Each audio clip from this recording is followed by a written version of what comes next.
Welcome back साथियों। आज हम बात करने वाले हैं नीति निर्देशक तत्वों की। नीति निर्देशक तत्वों को संविधान में क्यों शामिल किया गया, पहले हम इसको समझ लेते हैं। भारत जब स्वतंत्र हुआ तो भारत में गरीबी, बेरोजगारी, आर्थिक असमानताएं, सामाजिक असमानताएं विद्यमान थी और देश का विकास करना तथा लोक कल्याणकारी राज्य की स्थापना करना एक प्रमुख उद्देश्य था। तो ऐसी स्थिति में संविधान के भाग 4 के अंतर्गत अनुच्छेद 36 से 51 के बीच राज्य को निर्देश दिए गए। जैसा कि आप जानते हैं कि संविधान में वर्तमान में 25 भाग हैं,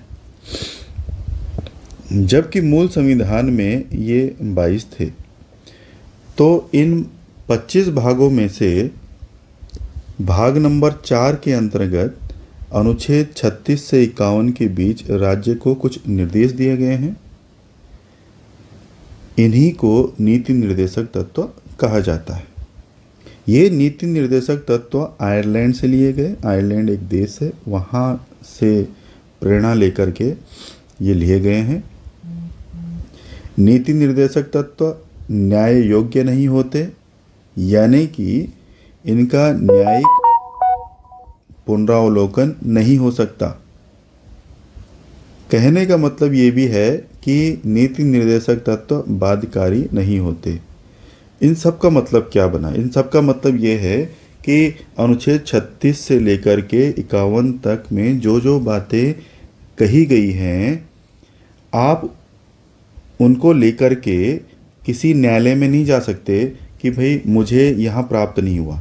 यानी कि उसमें कही गई बातों, यदि मान लीजिए उसमें कोई बात कही गई है और वो उससे आप वंचित हैं, तो आप न्यायालय में नहीं जा सकते।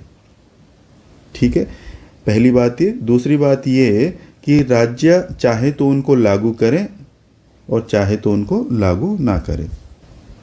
के.टी. शाह जो संविधान निर्माता थे, उनके सदस्यों में शामिल थे के.टी. शाह ने नीति निर्देशक तत्वों को ऐसे चेक की संख्या दी है जिसे बैंक की दया पर छोड़ दिया गया।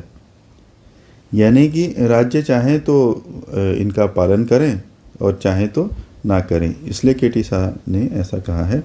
डॉक्टर भीमराव अंबेडकर ने संविधान सभा में कहा था कि यद्यपि जो ये नीति निर्देशक तत्व हैं ये न्याय योग्य नहीं हैं, परंतु भारत में लोकतंत्र है और हर 5 साल में सरकार को जनता के समक्ष जाना होता है और पूरा हिसाब देना होता है और फिर अगले 5 साल के लिए उनको अगर चुना जाना है तो वोट की ज़रूरत पड़ती है जनता की। तो इसलिए सरकार इनकी उपेक्षा नहीं कर सकती है, ऐसा कहना था डॉक्टर भीमराव अंबेडकर का। डॉक्टर अंबेडकर ने नीति निर्देशक तत्वों की तुलना आर्थिक स्वतंत्रता से की है। नीति निर्देशक तत्वों की जो प्रकृति है ये महत्वपूर्ण है। नीति निर्देशक तत्वों की जो प्रकृति है वो समाजवादी है, उद्देश्य विकेंद्रीकरण पर आधारित है और जो इसका स्वरूप है वो लोक कल्याणकारी है। कई बार पूछा जाता है एग्जाम्स में। अब हम बात कर लेते हैं कि अनुच्छेद 36 से लेकर के और 51 तक जो महत्वपूर्ण अनुच्छेद हैं उन पर बात कर लेते हैं। पहले हम आते हैं अनुच्छेद 36 और 37 पर। अनुच्छेद 36 में कहा गया है कि राज्य का वही अर्थ होगा जो भाग 3 में है। भाग 3 क्या है? असल में भाग 3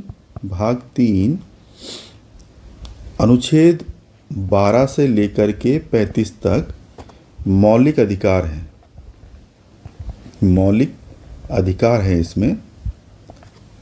भाग 3 में अनुच्छेद 12 से 35 तक मौलिक अधिकार बताए गए हैं। इसी में अनुच्छेद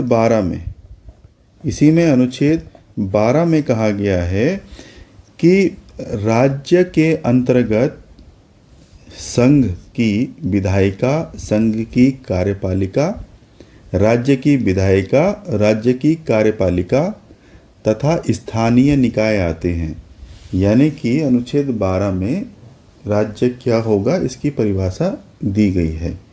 क्या होगा राज्य?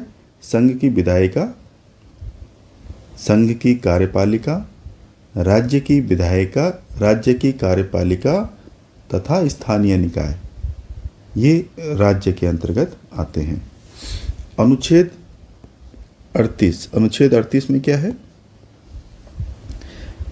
अनुच्छेद 38 में राज्य आय की असमानताओं को कम करने का प्रयास करेगा, न केवल व्यक्तियों के बीच बल्कि विभिन्न समूहों में रहने वाले लोगों के बीच की आय की असमानता को दूर करने का प्रयास करेगा।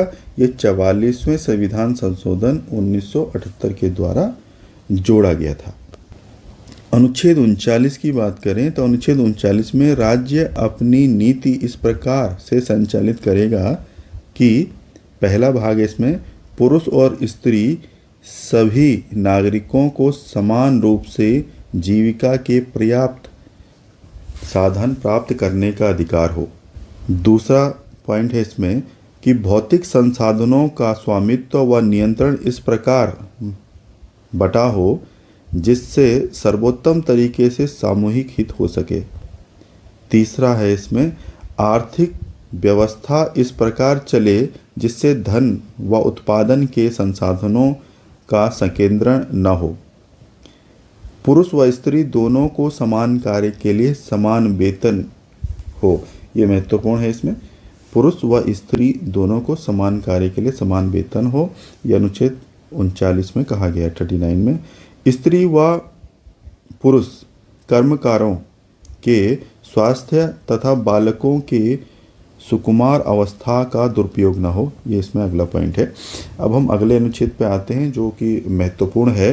अनुच्छेद 39A 39A 39A समान न्याय एवं निःशुल्क विधिक सहायता की बात करता है और इसे 42वें संशोधन 1976 में जोड़ा गया था संविधान में। समान न्याय व निःशुल्क विधिक सहायता राज्य उपलब्ध कराएगा। ठीक है। एक और महत्वपूर्ण अनुच्छेद है अनुच्छेद 40 ग्राम पंचायतों का गठन। अनुच्छेद 40 बहुत महत्वपूर्ण अनुच्छेद है, ये कई बार एग्जाम्स में आया है। इसे ही गांधीवादी अनुच्छेद कहा जाता है। इसके अंतर्गत ग्राम पंचायतों का गठन किया गया है। अनुच्छेद 41 की बात करें तो अनुच्छेद 41 में कहा गया है कि कुछ दशाओं में काम, शिक्षा व लोक सहायता पाने का अधिकार राज्य अपनी आर्थिक समर्थ के अनुसार काम पाने के, शिक्षा पाने के और बेकारी, बुढ़ापा, बीमारी और अभाव की स्थिति में लोक सहायता पाने के अधिकारों को प्रभावी बनाने का प्रयास करेगा। अनुच्छेद 42 काम की न्यायसंगत और मानवोचित दशाओं तथा प्रसूति सहायता का उपबंध। एक और महत्वपूर्ण अनुच्छेद है अनुच्छेद 43 कर्मकारों के लिए मजदूरी निर्वाह। यानी कि राज्य को इसके अंतर्गत निर्देश दिया गया है कि न्यूनतम निर्वाह मजदूरी से संबंधित उपबंध वहाँ करेगा और इसी के अंतर्गत मनरेगा जिसे कहा जाता है, यानी कि Mahatma Gandhi national rural employment guarantee act, यहाँ पे रूरल हो गया है, ये रूरल है यानी कि ग्रामीण है। ये जो योजना है ये योजना